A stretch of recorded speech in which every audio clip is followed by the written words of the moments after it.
இந்த படத்தினுடைய இயக்குனர் சரவணன் வந்து யுகபாரதியுடைய ஒரு நீண்ட கால நண்பர். எல்லாரும் உங்களுக்கு சொல்லியிருப்பாங்க. யுகபாரதி பாடல் எழுத வரும் பொழுது சரவணன் தான் நட்பு. சரவணன் தம்பியாகத்தான் முருகனை தெரியும், ராஜமுருகனை தெரியும். இப்போ யுகபாரதி தன்னுடைய வந்து வெற்றிகரமாக பாடலாசிரியர் ஆன பிறகு ஒரு புத்தகம் எழுதுகிறாரு, நடைவண்டி நாட்கள்னு. அதில் வந்து அவருடைய எப்படி கிளம்புனேன், இப்போ படிக்க வந்தேன், எப்படி மெட்ராஸுக்கு வந்தேன், மெட்ராஸில் என்ன வேலை செஞ்சேன் அப்படின்னு எழுதிட்டு வரும்போது வழக்கம் போல் மெட்ராஸுக்கு வந்து சேர்ந்த எல்லோரும் பட்ட கஷ்டங்களை எல்லாம் எழுதுகிறாரு. இப்போ பொதுவாக நான்லாம் பார்த்தீங்கன்னா இந்த கஷ்டத்தை சொல்ல மாட்டேன். யுகபாரதி அப்படியான எண்ண ஓட்டம் உள்ள ஒரு ஆள் தான். நம்ம சென்னைக்கு வந்து என்னவெல்லாம் கஷ்டப்பட்டோம், ஒரு வேளை சாப்பிட முடியாமல் வேர்க்கடலை சாப்பிட்டு டி நகர்லேருந்து விருகம்பாக்கத்தில் நடந்தோம்லாம் சொல்லக்கூடாது. ஏன்னா அது வந்து தேச விடுதலைக்காக நடந்ததில்லை, நம்ம கார் வாங்குறதுக்காக நடந்தது, அது நம்ம வீடு வாங்குறதுக்காக நடந்தது. அதனால் அதையெல்லாம் சொல்லக்கூடாதுன்னு நினைப்பேன். அந்த எண்ண ஓட்டத்தில் இருக்காது தான் யுகபாரதி. ஆனாலும் அதை மீறி சொல்லும் அளவுக்கு பிரச்சனை இருக்குது. காரணம் கையில் கடைசி 50 ரூபா தான் இருக்குது, பக்கத்தில் சரவணன் மட்டும்தான் இருக்கான். இந்த 50 ரூபாயை வச்சுக்கிட்டு இந்த மாதத்தை ஓட்டணும், எப்படி ஓட்டுறதுன்னு தெரியல, சரியா ஒரு குழப்பமாக இருக்குது. அந்த மாதிரி சம்பளம் வந்துடும் பத்திரிகை ஆஃபீஸ்லேருந்து. ஆனால் அதுவரையும் ஓட்டணுமேனு குழப்பத்தில் இருக்கும்பொழுது ரொம்ப சோர்வாக யுகபாரதி அறைக்கு திரும்புகிறாரு. திரும்பினா சரவணன் உற்சாகமாக இருக்கான். யுகபாரதிக்கு ஆச்சரியம், 50 ரூபா தான் இருக்குன்னு அவனுக்கு தெரியும், ஆனால் இவன் இவ்வளோ உற்சாகமாக இருக்கானே என்னன்னு கேட்டால், நாளைக்கு ஒரு பேச்சு போட்டி இருக்குது, பத்மஸ்ரீ கமலஹாசன் அவர்களுடைய பிறந்தநாள் விழாவுக்கு ஒரு பேச்சு போட்டி அறிவிச்சிருக்காங்க. அதுக்கு பேச போனால் பரிசு இருக்குது. முதல் பரிசு 5000 ரூபா, ரெண்டாவது பரிசு 3000 ரூபா, மூணாவது பரிசு 1000 ரூபா, ஆறுதல் பரிசு 750 ரூபா, குறைஞ்சபட்சம் ஆறுதல் பரிசாவது வாங்கிடலாம் அப்படின்னு ஒரு நம்பிக்கை இருக்குது சரவணனுக்கு, இந்த படத்துடைய டைரக்டர் சரவணனுக்கு. ஆனால் யுகபாரதிக்கு அவரை விடவும் கூடுதல் நம்பிக்கை இருக்குது. காரணம் சரவணன் வந்து தஞ்சாவூர் மாவட்டம் பூரா வந்து எல்லா மேடைகளிலும் எவ்வளோ சிறப்பாக பேசி பரிசு பெற்றவர் என்பதை அந்த ரகசியம் யுகபாரதிக்கு தெரியுங்கிறதுனால இப்போ 750 ரூபா உறுதி நாளைக்கு சாயந்தரம். சரின்னு இவரும் உற்சாகமாகி அடுத்த நாள் காலையில் அந்த பேச்சு போட்டிக்கு கிளம்பி போனால் அங்கே எல்லாம் பேர் கொடுத்து எல்லாம் வாங்கி பார்த்துட்டு சரவணன் கல்லூரியிலேருந்து ஏற்கனவே ஒருத்தர் கலந்துக்கிட்டதுனால 2வது ஆளை அனுமதிக்க மாட்டோம்னு சொல்லிடுறாங்க. ஒரு கல்லூரிக்கு ஒருத்தர் தான் அப்படின்னு.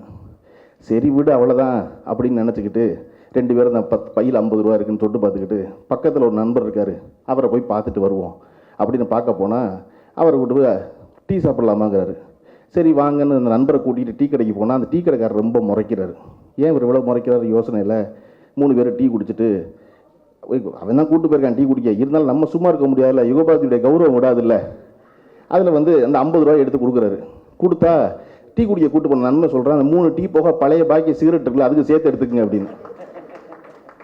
இப்போ இவனை பார்க்காம தான் அந்த 50 ரூபாய் அது மிஞ்சி இருக்கும். இப்போ அந்த 50 ரூபாயும் போச்சேன்னு சரி பரவாயில்ல வா அப்படின்னு சரவணனை உற்சாகப்படுத்தி வந்துட்டோம், நம்ம கமலஹாசனையாவது போய் பார்ப்போம். அதோட அங்கே வந்து எல்லாருக்கும் மதிய சாப்பாடு ஏற்பாடு பண்ணியிருக்காங்க. கமலஹாசனை பார்த்த மாதிரியும் ஆச்சு, மத்தியானம் சாப்பிட்ட மாதிரியும் ஆச்சுன்ட்டு நல்ல யோசனை இருக்கட்டும். மறுபடியும் 2 பேரும் உள்ளே வந்தால் அந்த அமைப்பாளர் நீங்கள் தானே இங்கே முதல்ல வந்தீங்க. ஆமாம், திட்டத்தை விட ஏற்கனவே திட்டமிட்டதை விட சீக்கிரம் முடிஞ்சிருச்சு நிகழ்ச்சி, கமலஹாசன் வர வரையும் நீட்டிக்கணும், அதனால இன்னும் கொஞ்சம் கூடுதலாக போட்டியாளர்களை சேர்க்குறோம், நீங்கள் வேணால் பேசுகிறீங்களான்னு உற்சாகமாயிறார் சரவணன். உற்சாகமாகி பேச போனால் முதல் சுற்றில் 60 பேர். 60 பேரில் சரவணன் பேச அந்த பதட்டம், பரிசு வாங்கிடணும், 750 ரூபா ரொம்ப முக்கியம், நோக்கம் ஆறுதல் பரிசு தான். அதில் வந்து பேசும்போது வேர்த்து இருத்து பதட்டமாகி இன்னும் யுகபாரதி கீழே இருந்து பார்க்குறாரு. விலகி நின்று பார்க்கும்பொழுது இந்த சரவணனை நம்ம எவ்வளோ துன்பப்படுத்தியிருக்கோம், எவ்வளோ எடுத்துரிஞ்சு பேசியிருக்கோம், எவ்வளோ திட்டியிருக்கோம். ஆனால் இன்றைக்கி இவ்வளோ பிரமாதமாக இந்த பதட்டம் பூரா அவனுக்கு எப்படியாவது 750 ரூபாய் சம்பாரிச்சிருந்தானே தானே அப்படிங்கிறது இவனுக்கு ஏதாவது ஒன்று செய்யணும், பேசி முடிச்சு வரும்போது தோணி பக்கத்து கடையில் போய் ஒரு சிகரெட்டும் ஒரு தீப்பெட்டியும் வாங்கி கொண்டு வந்து வச்சுக்கிட்டு நிற்கிறாரு. பேசி முடித்த சரவணன் கீழே இறங்குனா முதல் முறையாக அவருடைய நண்பன் யுகபாரதி அவருக்கு சிகரெட் வாங்கி கொண்டு கொடுக்குறாருன்னா சரவணனுக்கு இப்போ குற்ற உணர்ச்சி அதிகமாகிடே, நீ ஏன்டா அதெல்லாம் வாங்குறேன், நான் வாங்கிக்க மாட்டேன் அப்படிங்கிறாரு. யுகபாரதியோட பரவாயில்லடா கொடுத்தா இந்த 60 பேரில் 2வது சுற்றுக்கு தேர்ந்தெடுக்கப்பட்டார் சரவணன். 60-40 2வது சுற்று வருது. 2வது சுற்றில் வந்து 17 பேரை தேர்ந்தெடுக்கிறாங்க. அந்த 17 பேர்லேயும் சரவணன் தேர்ந்தெடுக்கப்பட்டார். தேர்ந்தெடுக்கப்பட்டது இப்போ ஆறுதல் பரிசு உறுதி. இதில் நம்ம 17ல் 4ஆ வரணும், அவ்வளவுதான் நோக்கம். அப்படின்னா மறுபடியும் பேச வந்து திருமதி கமீலா தான் நடுவரதுக்கு. பேச போனால் யுகபாரதி எல்லா வகையிலும் எல்லா உதவியும் செய்ய தயாராக சரவணனுக்கு எப்படியாவது ஆறுதல் பரிசு வாங்கிடுன்னு. இப்போ மேடைக்குன்னா சரவணன் பேச்சு யுகபாரதிக்கு தெரியும், அவ்வளோ பிரமாதமாக அதில் பேசுகிறாரு. எல்லாம் பேசி முடித்து கமலஹாசன் அது பேசுகிறதுக்கு முன்னாடி வேறு அறிவிக்கிறாங்க வந்து மன்றத்தில், யாரும் சாரை புகழ்ந்து பேசாதீங்க, புகழ்ந்து பேசுகிறதுனால பரிசு கிடைக்க நினைக்காதீங்க, புகழ்ந்து பேசுனா பரிசு கிடைக்காது அப்படின்னு. இப்போ இந்த 17 பேர் பதட்டத்தில் ஏறி பேச ஆரம்பித்தா சரவணன் வந்து பல்வேறு கொட்டேஷன்லாம் சொல்லி அவர் இப்படி சொன்னார் இவர் இப்படி சொன்னார் எல்லாத்தையும் சொல்லி பேசி முடிச்சு உட்காடுறாங்க. உட்காந்தா கமலஹாசன் வர்றாரு. கமலஹாசன் பேச்சில் 2 தடவை சரவணன் பேரை குறிப்பிடுறாரு. அதுவே இவர்களுக்கு சந்தோஷமாயிருது. ஆனாலும் அதனால வயிறு நிறையாது இல்லையா, ஆறுதல் பரிசு ரொம்ப முக்கியம். காத்திருந்தா ஆறுதல் பரிசு வரல, 3ஆம் பரிசு வரல.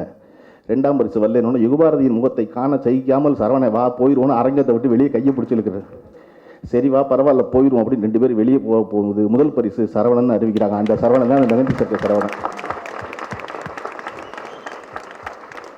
750 ரூபா இருந்தால் போதும்னு பயணப்பட்ட யுகபாரதியும் சரவணனுக்கு ஆனால் 5000 ரூபா பரிசு கிடைக்குது. அப்பாடா ஒரு 3 மாத பிரச்சனை தீர்ந்துச்சுடா அப்படின்னு நினச்சிருந்தா பரிசா கையில் 5000 ரூபாய் செக் கொடுத்தாங்க. 2 பேர்ட்டையும் அக்கௌண்ட் இல்லை.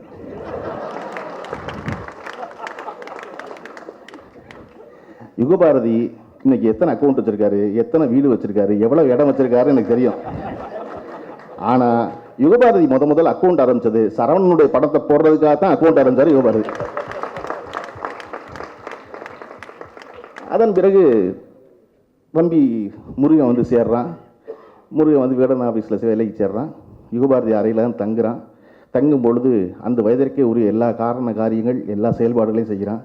செய்யும்போது முருகனுக்கு எத்தனை அண்ணன் இருந்தாலும் அவன் எந்த அண்ணங்கிட்ட அடி வாங்கினான்னா யுகபாரதிங்கிற அண்ணங்கிட்ட மட்டும்தான் அவன் அடி வாங்கினான். அதை சரவணங்கிற அண்ணன் அனுமதிச்சான். நான் அடிக்க முடியாது, நான் அடிக்கக்கூடாது, அதனால நீ நல்லா அடி அப்படின்னு. இன்னைக்கு வரைக்கும் ராஜமுருகன் இவ்வளவு பணிவாக இந்த மேலே உட்காந்துருக்கான்னா அதுக்கு காரணம் பக்கத்தில் உட்காந்துருக்க யுகபாரதி தான். அப்போ தான் இயக்குனராக ஆசைப்பட்டு வந்து தம்பி இயக்குனராகி அதன் பிறகு இயக்குனராக வந்தவர் சரவணன். நான் சரவணன்ட்ட சொன்னேன் நேற்று இன்விடேஷனை பார்த்துட்டு, சரவணன் நீங்கள் வந்து சரவணன் ராஜேந்திரன் பேர் போட்டிருந்தார் சரியா, சரவண ராஜேந்திரன் அப்படின்னு பேர் போட்டிருந்தார். நான் சொன்னேன் பரவாயில்ல ஆடியோ இன்விடேஷன் அடிச்சிருக்கோம், நீங்கள் படத்தில் உங்கள் பேரை ராஜு சரவணன்னே போட்டிருங்க அப்படின்னு. இல்லை அவன் ராஜு முருகன் இருக்கான், நம்ம ஒரு ராஜு சரவணன் நல்லா இருக்காது இல்லை அப்படின்னாரு. ஏங்க அப்படின்னு. இல்லைடா என்னடா எல்லாரும் ஒரே குடும்பத்தில் இருந்தீங்கன்னா நாங்களாம் எங்கடா போகிறோம் கேட்க மாட்டானா அப்படின்னாரு அவர். நான் சொன்னேன் அப்படிலாம் ஒன்று கேட்க மாட்டான், கபூர் ஃபேமிலி பச்சன் ஃபேமிலி மாதிரி தமிழ்நாட்டுக்கு ஒரு ஃபேமிலியில் நீங்கள் ஒரு ராஜு ஃபேமிலியாக இருந்துருங்க. ஏன்னா இன்னொரு அண்ணன் ஒருத்தர் இருக்கான் அடுத்த வெயிட்டிங்கில். இப்போ சரவணன் வெற்றிக்கு பிறகு அந்த அண்ணன் வந்து சேருவான். அப்போ அந்த 3வது அண்ணன் ராஜகுருன்னு ஆக்கிடலாம் ராஜகுருன்னு. அப்போ நீங்கள் ராஜு ஃபேமிலியாக இருந்தெல்லாம் மாற்றிக்கிங்க. எதுக்காக அந்த பேரை குறிப்பிட்டு சொல்கிறேன்னா இந்த ஷான் ரோல்டன் நான் பல தடவை கேட்டிருக்கேன், அது என்னப்பா பேர் ஷான் ரோல்டன் அப்படின்னு. எனக்கு ஷான் ரோல்டன் சொன்ன பதில் ரொம்ப பிடிச்சிருந்துச்சு. இல்லை சார் தமிழ்நாட்டில் பேரை வச்சு ஜாதியை கண்டுபிடிச்சிட்றாங்க, இப்போ கண்டுபிடிக்க முடியாது இல்லை அப்படின்னா.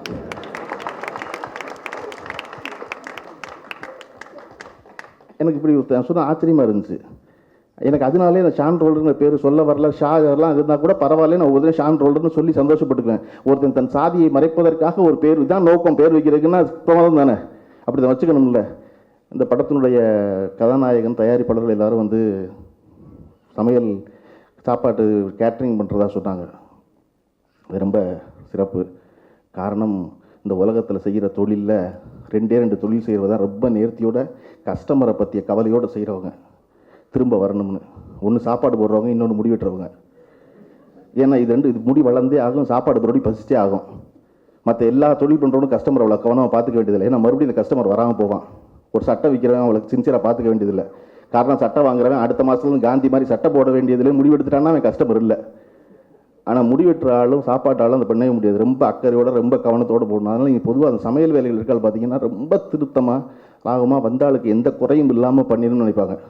முடிவெற்றாலும் பார்த்தீங்கன்னா கண்ணாடியில் பார்க்கும்போது எப்பொழுது பெரும்பாலும் முடிவெட்ட கடையில் போய் உட்காரும்போது என்ன செய்வோம்னா நம்மளை பார்த்து அழகில் வாங்கிட்டே இருப்போம்.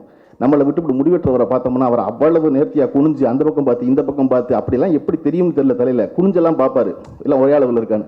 அந்த மாதிரி அவ்வளவு நேர்த்தி இருக்கும் அதில். இவர்கள் இந்த படத்தின் தயாரிப்பாளர்கள் சமையல் வேலையாக இருக்கும் பொழுது சாப்பாடுற ஆளை அவ்வளவு கவனத்தோட அனைத்து சுவையும் பரிமாறணுங்கிற அக்கறையில் இருக்கவங்க. சினிமாவும் அப்படித்தான், அனைத்து சுவையும் எல்லாருக்கும் பிடிச்சதாக இருக்கணுங்கிறது தான்.